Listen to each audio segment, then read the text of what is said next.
Kahulugan ng galit na aso sa panaginip. Ang panaginip na hinabol ng isang galit na aso ay kumakatawan sa pagkabalisa at takot na hindi mo makontrol. Maaaring pinahintulutan mo ang ilang mga damdamin na kunin ka at maimpluwensyahan ang paraan ng paghawak mo sa mga bagay-bagay. Huwag hayaan ang takot sa buhay na humadlang sa iyong paraan.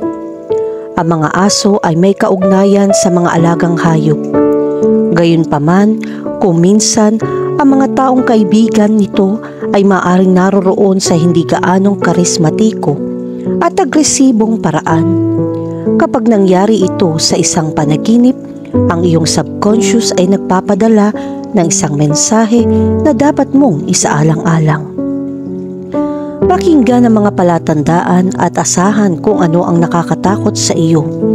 Ang panaginip na hinabol ng aso ay karaniwan nangangahulugan ng kawalan ng kontrol. Ito ay isang indikasyon ng takot at pagkabalisa. Tandaan na harapin at kung ano ang nakakatakot sa iyo. Ang mga panaginip tungkol sa pag-atake ng aso ay maaaring medyo matindi at nakakatakot.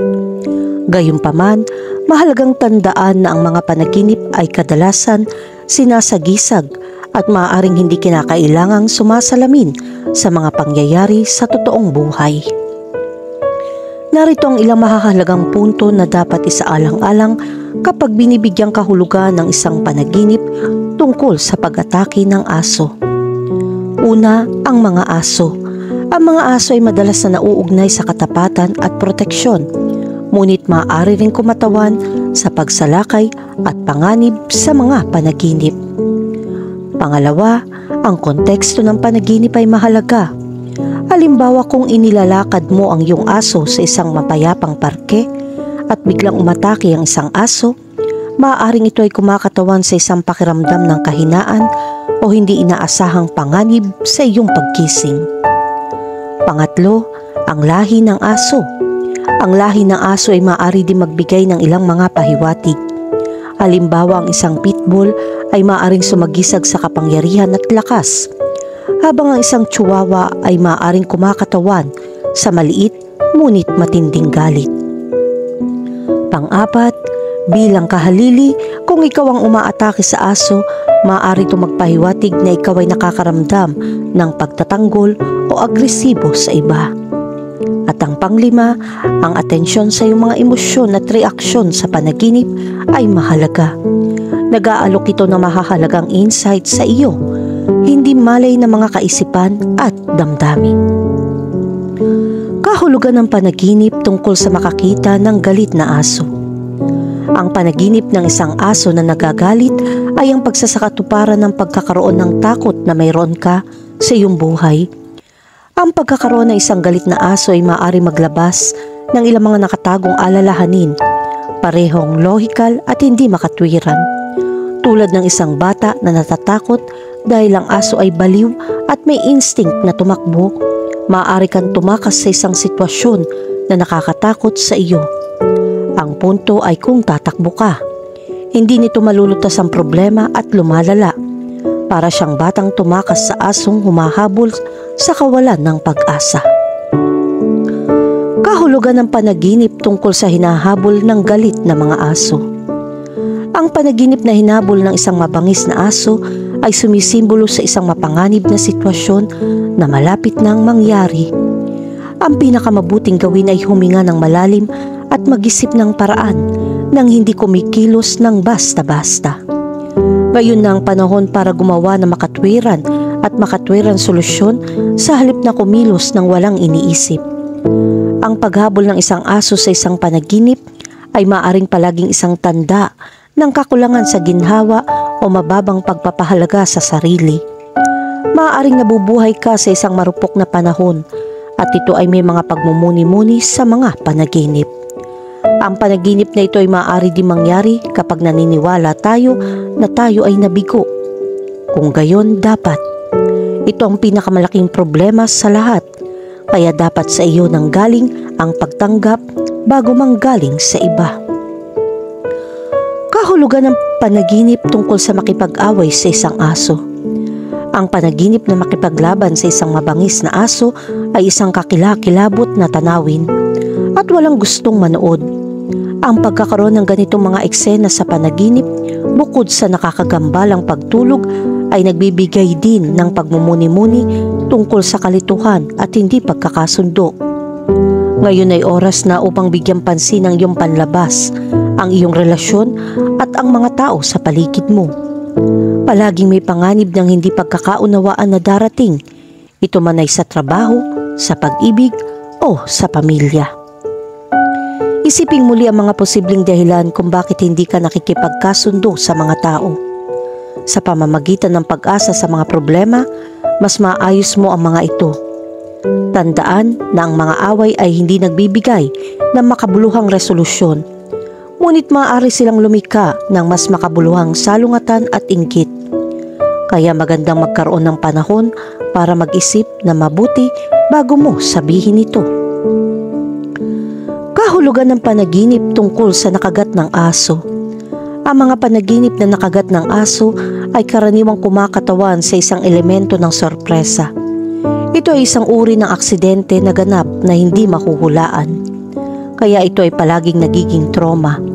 Kung mauulit ang eksenang iyon sa iyong mga panaginip, oras na para pag-isipang muli ang iyong mga takot.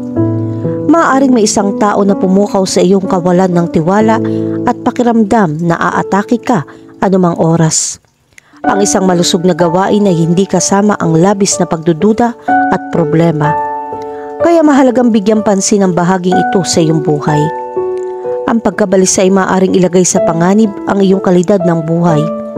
Ang takot sa pag-uusig at pinsala ay mayayanig ang iyong pagtulog at pagbabanta sa iyo. Normal na magkaroon ng mga pagdududa at nais na protektahan ang iyong sarili. Ngunit kailangan mong tanggapin na walang posibleng proteksyon para sa lahat ng sitwasyon. Sa makatuwid, kung nakakaranas ka ng mahahalagang oras ng paggawa ng desisyon, dapat mong isipin na ang kabiguan ay isang panganib na gagawin mo.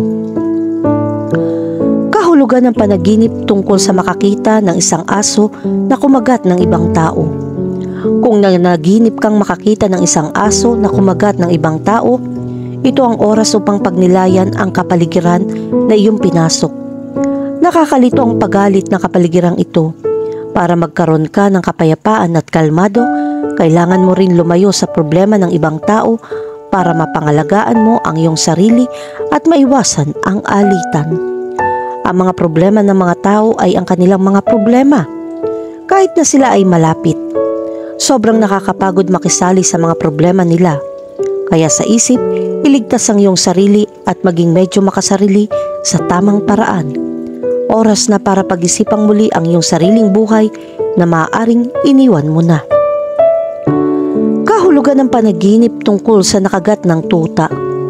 Ang panaginip tungkol sa mga kagat ng tuta ay maaaring kumakatawan sa ilang mga bagay. Ang una ay ang pakikipag-away mo sa isang tao na sa tingin mo ay mas mahina kaysa sa iyo at sa makatuwid ay hindi mapanganib. Alamin na huwag maliitin ng mga tao dahil ang mga kagat kahit na mula sa mga tuta ay maaaring masakit. Ang isa pang interpretasyon ay upang ipakita ang oras ng kapanahunan at paninindigan. Karaniwan ng mga tuta ay hindi nakakapinsala at masunurin. Gayunpaman, nagiging mas mapanganib sila kapag natutunan nilang ipagtanggol ang kanilang sarili. Panahon na upang pag-isipan ang iyong saloobin at kung paano mo ipinagtanggol ang iyong sarili. Masarap maging isang tahimik at mapayapang tao. Ngunit dapat mong malaman kung paano protektahan ang iyong sarili kapag hinihingi ito ng buhay. Kahulugan ng panaginip tungkol sa asong nakagat ng bata. Kung ang isang aso sa iyong panaginip ay nakakagat ng isang bata, maaaring alam mong may problema sa buhay ng isang taong malapit sa iyo. Kadalasan may posibilidad tayong maniwala na mga tao sa paligid natin ay mas sensitibo. Kaya tinatrato natin sila na parang mga bata at hindi kayang ipagtanggol ang kanilang sarili. Kahulugan ng panaginip tungkol sa asong kumagat sa iyong kamay. Kung nanaginip ka ng asong kumagat sa iyong kamay, maaari ka makaranas ng mga problema sa iyong relasyon sa mag-asawa. Ang iyong mga kamay ay karaniwan na uugnay sa kasal at pangako dahil ito ay nagdadala ng simbolo ng isang alyansa na nagmamarka ng pag-unlad ng isang relasyon. Ngayon ay oras na upang mapagtanto ang iyong relasyon. Siguro ang pang-araw-araw na buhay ay nagiging tamad kang ipakita ang iyong nararamdaman. Panahon na upang bigyan pansin ang iyong kapareha at samantalahin ang mga katangian na mayroon siya. Magpahinga mula sa sobrang trabaho, mag-isip ng mga paraan upang gawin ang mga bagay sa ibang paraan sa katapusan ng linggo. Kahulugan ng panaginip tungkol sa isang aso na kumagat sa iyong binti.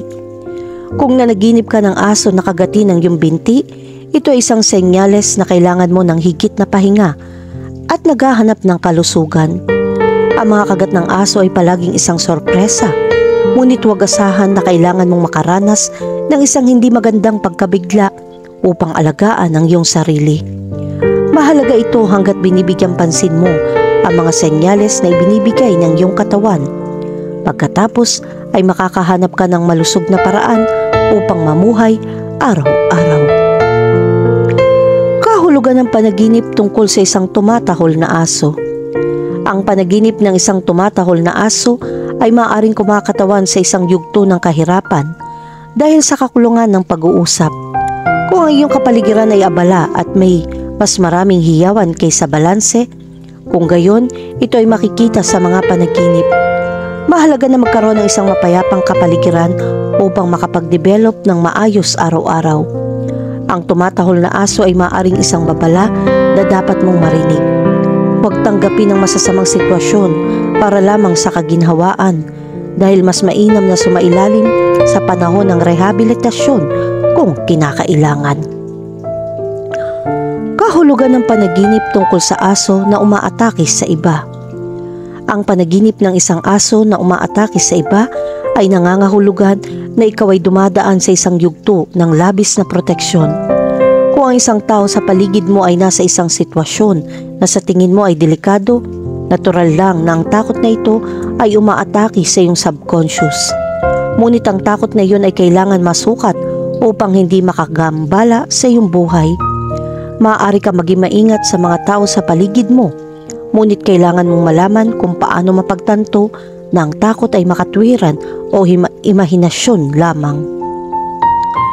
Kahulugan ng panaginip tungkol sa asong umuungol. Kung ang isang aso ay umungol sa isang panaginip, maaari kang maghinala sa ibang tao. Maaaring may isang tao sa iyong pinagtatrabahuhan na nakakatakot sa iyo, nagdudulot ng debate at discomfort. Karaniwan ng mga tumatahol na aso ay hindi kumagat. Subukan huwag palakihin ang mga bagay na hindi masyadong mahalaga. Kung nakipagtalo ka sa isang tao, subukang unawain kung bakit, ngunit huwag magtanim ng sama ng loob. Ang mga masamang pangyayari sa nakaraan ay mga aral na hindi dapat maulit dahil sa panganib na malagay sa panganib ang hinaharap.